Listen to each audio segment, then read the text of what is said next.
Garcia Gudia appreciated Dante comprehended his statement, but he held a different viewpoint than his great-grandson. Whereas the Florentine elder was focused on how well Dante understood the effects of his dismal future, the great Florentine poet was focused on the fact that a blessing would come of his foretold exile.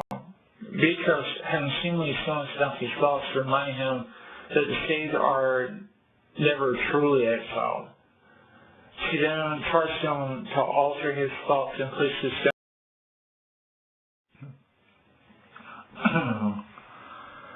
When he turned around, he saw his radiant muse, Beatrice, focused on the eternal joy.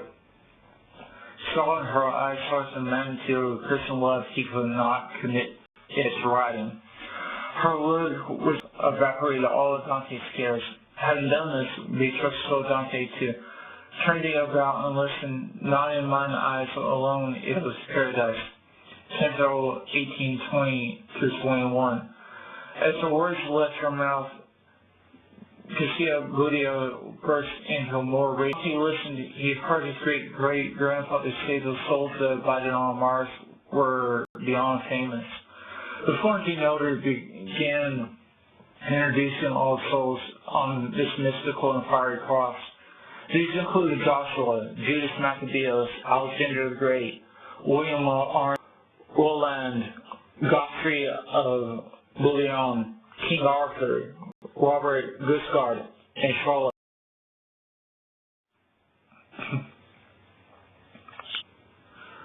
Again, looking at Beatrice, Dante felt a duty to behold her translucent eyes. While gazing at her pleasing eyes, he felt the sense of earning some virtue. Suddenly he realized a larger planet. As they entered the jovial atmosphere, a pale glow enveloped them. Several souls rejoiced in seeing the Florentine duo coming, and they gathered themselves in groups to form words. As they sung their hymns, the words with the tempo of the hymns.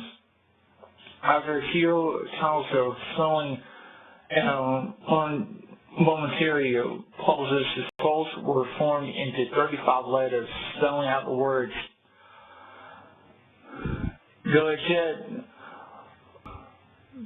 Christianum predictus terram, or you all love the just who judge the land.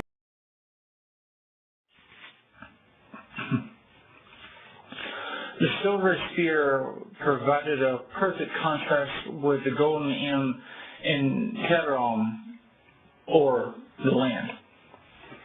Other souls surmounted the golden M, gathering about the goodness of the Father, while thousands of other souls formed a head and neck of an eagle.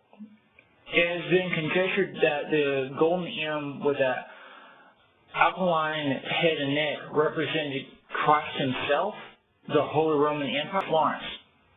Thousands or more souls formed lily-like wings. The picturesque alkaline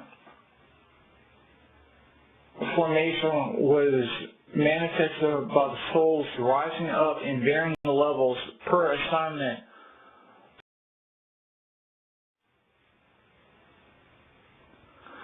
Dante prayed to the great artist, or the Father, and acknowledged that it was through Jupiter that he poured out justice upon earth. He also wanted to appreciate the gravity of divine justice with those that desecrated the temple. And Matthew 21:12, the justice and vengeance which would be paid to the church's persecutors, according to Acts 20:28. And the glorious judgment prophesied in Luke 2:13. The great Florentine poet also referenced how there were many on the earth that had fallen astray due to the impious and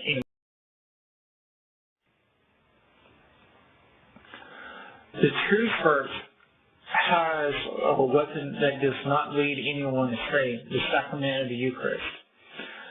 These puppets of the devil which justice would fall upon were depriving the laity of the Eucharist. Other clergy were threatening their infractions and were greedy instead of benevolent. By doing so, they were highly disrespectful to the evangelistic legacy of St.